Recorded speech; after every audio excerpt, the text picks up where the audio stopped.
owing to the fact that he has contributed to our country by raising 3 United States Marines. This is an opportunity to remind everybody that every person that's in this country illegally has an opportunity to voluntarily go home and come back the right way. He raised 3 United States we will Marines. Facilitate that. He has been living here peacefully, doing his job for 30 years. You have discretion. You are choosing not to use it. Madam Secretary, you promised America that you would go after the worst of the worst. But these people are not the worst of the worst. A Purple Heart recipient, a military spouse, the father of 3 Marines. And it's not just veterans and military families. You are locking up and deporting children with cancer, mothers with babies in the NICU, United States citizens. There are many problems with your leadership, but the biggest problem is this. You don't seem to know how to tell the difference between the good guys and the bad guys. Go after the bad guys. Go after the terrorists. Do not go after veterans, Marines, children, Gentleman's United time's States expired. citizens. I yield back. Time's expired. I now recognize the gentlelady from Georgia, Ms. Greene, for 5 minutes of questions. Thank you. The previously Democrat-controlled administration allowed over 13 million border crossers from over 170 countries and territories to break our laws, invade our country, rape our women and children, and murder our own people.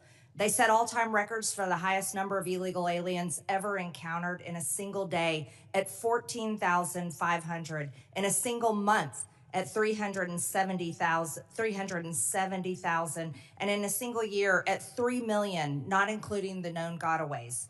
Thanks to Secretary Noem and the hard work of Tom Homan and all the brave men and women at DHS, our new Republican-controlled admin has produced the safest and most secure border our country has ever seen. Thank you very much for that.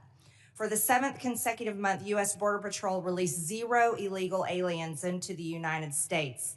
Daily average apprehensions at the southern border are 95% lower than the daily average under the last administration. 10 months under Trump has seen less apprehensions than 1 month under Biden.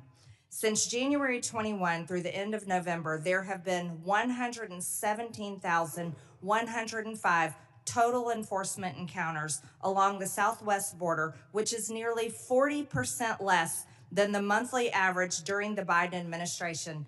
Meanwhile, there has been an 8,000 increase in death threats against ICE law enforcement. Secretary Noem, back in July, the department put out a press release titled "Worst of the Worst." Criminal proceedings begin in a case of transgender illegal alien accused of rape, child rape, not just rape, child rape of a 14-year-old boy in a sanctuary New York City bathroom.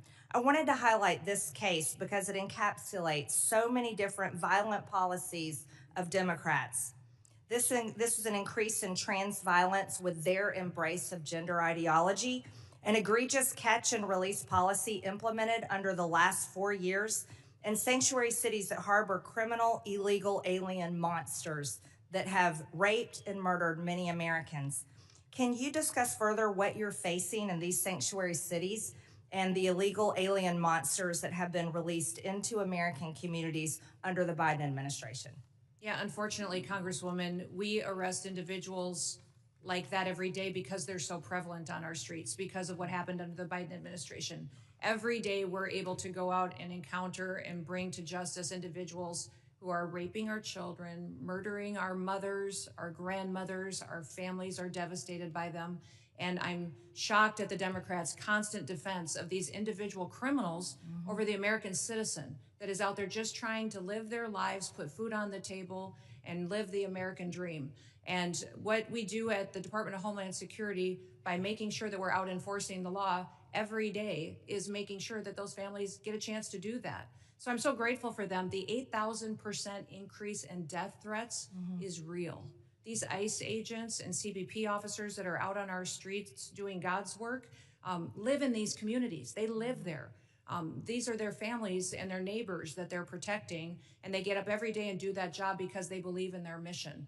They take an oath, and they are honorable men and women who are serving with greatness during a challenging time when activists and radicals attack them and put their lives in danger. I think it's shameful to see the defense of individuals who break our laws.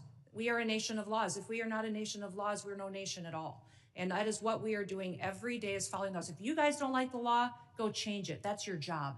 You don't complain. I was raised by a dad who said we don't complain about things. We fix them. Well, go fix them. If you don't like the law, quit bellyaching, quit hitting and attacking our ICE officers, quit going out and protesting and screaming vile things at them, quit calling them names. We wouldn't let our children do that. Go do something that actually matters by having an honest debate and changing the law. That's your jobs. You all should be fired, in my viewpoint.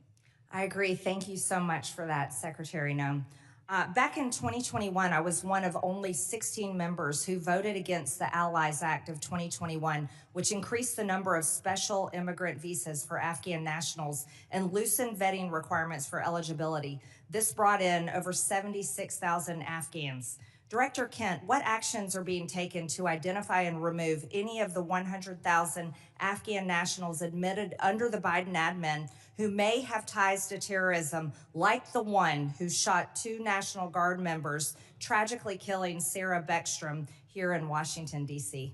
I'm sorry, gentlelady's time has expired, but Can he just answer? no, we're quickly? keeping everything quick to the 5 minutes. I'm sorry, but gentleman from New York is now recognized, Mr. Goldman, for 5 minutes. Secretary Noem, let's talk about the law. Do you agree that asylum is a lawful pathway to immigrate to this country? Yes or no? There's an asylum program, yes, in place. All right. So It wasn't immigrants under then the with Biden. ongoing asylum applications